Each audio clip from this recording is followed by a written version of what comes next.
Vous avez sûrement déjà vu une de ces photos représentant une maison seule sur une île isolée. C'est un véritable paradis pour les gens tranquilles et accessoirement misanthropes. Avant de peser le pour et le contre d'un tel mode de vie, laissez-moi vous conter le récit d'un homme qui a vécu la moitié de son existence en ermite sur une île, un dénommé Brandon Grimshaw.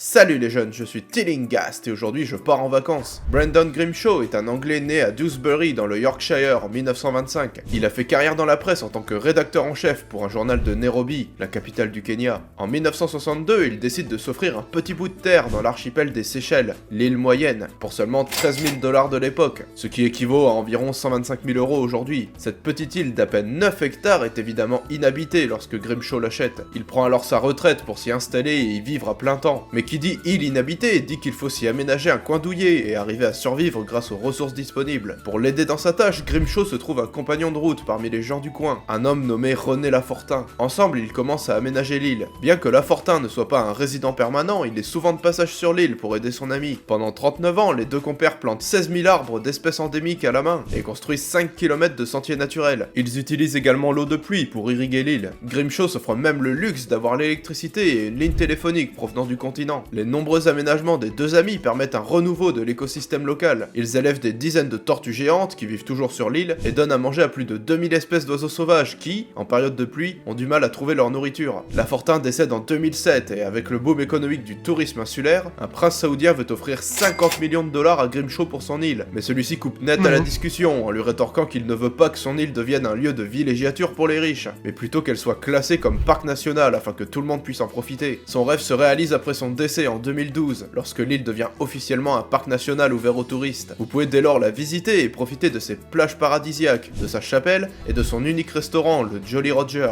Il y a également un petit musée de 2 pièces exposant des coquillages et des explications sur la faune et la flore de l'île. Par ailleurs, l'île serait aussi l'endroit où la Buse, un célèbre pirate français du XVIIIe siècle, aurait caché son trésor estimé à 30 millions de livres sterling. Évidemment, rien n'a été trouvé à ce jour pour confirmer la présence de ce fabuleux trésor. Si cette capsule vous a plu, n'oubliez pas de vous abonner et de clocher, vous connaissez la chanson. Quant à moi, je vais à la plage. Salut les jeunes.